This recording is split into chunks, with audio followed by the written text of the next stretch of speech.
What's good, everyone? Jets take off.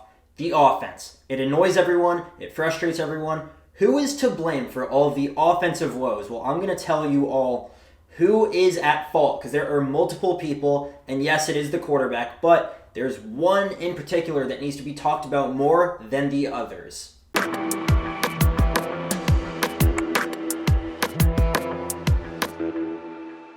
Jets fans are finally starting to wake up and realize that there are a lot of problems with the Jets, and whose fault is that?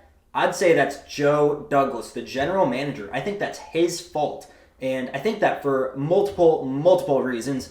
Number one, and the elephant in the room, backup quarterback. Why didn't Joe Douglas sign a veteran backup quarterback who could win games if Aaron Rodgers went down? Because he didn't. But this gets worse because Joe Douglas had the chance at the trade deadline to go trade for a veteran quarterback. Josh Dobbs is the guy we're all thinking about. The Vikings only give up a 6th round pick to go get Josh Dobbs. You're telling me Joe Douglas couldn't give up a 5th round pick and outbid the Vikings for Josh Dobbs? Because we all see the Jets roster. Their defense is Super Bowl caliber. Nobody is denying that. All we need is competent quarterback play from the backup. Why not get Josh Dobbs? I don't get why Joe Douglas is being cheap in the must-win window. This is our win-now window. And I get Rodgers might come back at some point in the season. Josh Dobbs could actually make the offense function and operate a lot better than Zach Wilson at this point in time. Joe Douglas has too much pride and ego to have a quarterback leapfrog Zach Wilson. He wanted to think that Zach Wilson would just fix all of his problems in less than a full year, worst case scenario, if Rodgers went down. And, well, we all know that has not been the case. Has Zach Wilson been the only problem? Absolutely not. But a guy who's been in the league for longer could help patch and cover up a lot of the other issues, or at least elevate the team so that there's less problems. Because Zach Wilson's young, he has so much on his shoulders. There should have been a backup quarterback, and that is Joe Douglas' fault. He had a chance to do it back in March, and he didn't do it at the trade deadline, and that's what really upsets me. Him not trading for Josh Dobbs, not willing to part ways with the 5th round pick, and I'm pretty sure the Vikings actually got Dobbs, and the Cardinals sent over a 7th round pick too. So it's mind blowing how Joe Douglas would not be willing to spend a 5th round pick at most to get Josh Dobbs, who's played, all things considered, pretty well this season. We saw what he did with the Vikings, so that's frustrating. And it doesn't end there because the Jets' wide receiver room has been a big problem outside of Garrett Wilson. Garrett Wilson is the only good receiver who gets open. Allen Lazard. I like the signing, but Lazard is more of a contested catch type of guy. You don't expect him to create separation, and he completely has not. He's had a lot of crucial drops. He doesn't create separation. I think he's second to last in separation per route. So Lazard is literally not getting open at all, and if anything, he just has to win 50-50 balls, but he's dropping balls anyway, so it's like, what is Lazard's point? What is his role on this team? Because he's been a colossal free agent bust, even if he was on Rodgers' wish list. Actually, we even got him before Rodgers had the wish list. Randall Cobb, he's been benched up to this point, so once again, the wide receiver room.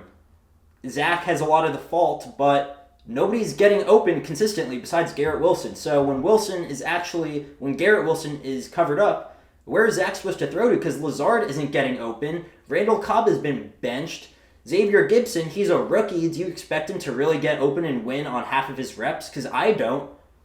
So that's on Joe Douglas right there. He failed in the receiving room too. And I know this is pretty much a Joe Douglas rant. And to be honest, I think he's the number one issue for a lot of these problems. Backup quarterback is the one that really that right there is negligence. Negligence, and Joe Douglas could not swallow his pride and move on from Zach Wilson and just realize it did not work. He could have kept him as QB3, just sign a backup in his place. Zach shouldn't have even played this year, as we all know. But it gets worse. The offensive line. You could argue that the offensive line plan heading into the season was extremely shaky. Relying on Mekhi Becton, it's worked up to this point, but still, a lot of questions were had before the season started. Dwayne Brown relying on him and his old self. I mean, he pretty much got Rodgers hurt, even if maybe Rodgers could have thrown it. Dwayne Brown, bad. Laken Tomlinson, free agent bust once again. he was a Pro Bowler. Well, I don't know if you guys thought the same thing, but I thought he was extremely overrated and we were paying him way more money than he deserved. I was not a fan of that.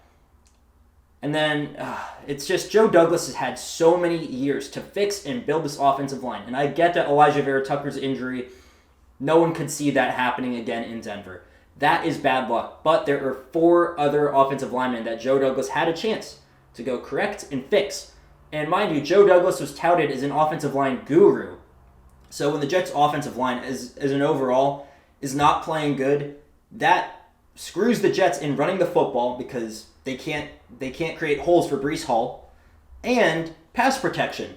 Zach Wilson is already trying his best to learn on the fly or relearn on the fly and make good throws, but that's very hard when Laken Tomlinson is getting literally pushed into Zach Wilson, or Mekhi Becton's getting beat, or Billy Turner was getting beat too. So the offensive line, for an offensive line guru and Joe Douglas, it's so disappointing that he could not build an offensive line that's consistent and stable. His plan on relying on older offensive linemen is definitely one of his biggest faults, for sure. So those are all my gripes with Joe Douglas. I think he is the 1A, 1B to mainly blame for the Jets' issues. And then, I am gonna group Hackett and Zach Wilson as the 1B. Because Zach shouldn't have even been playing in the first place. But has he made improvements from last year? Yes. How much so? Not enough to win games on his own. Not enough.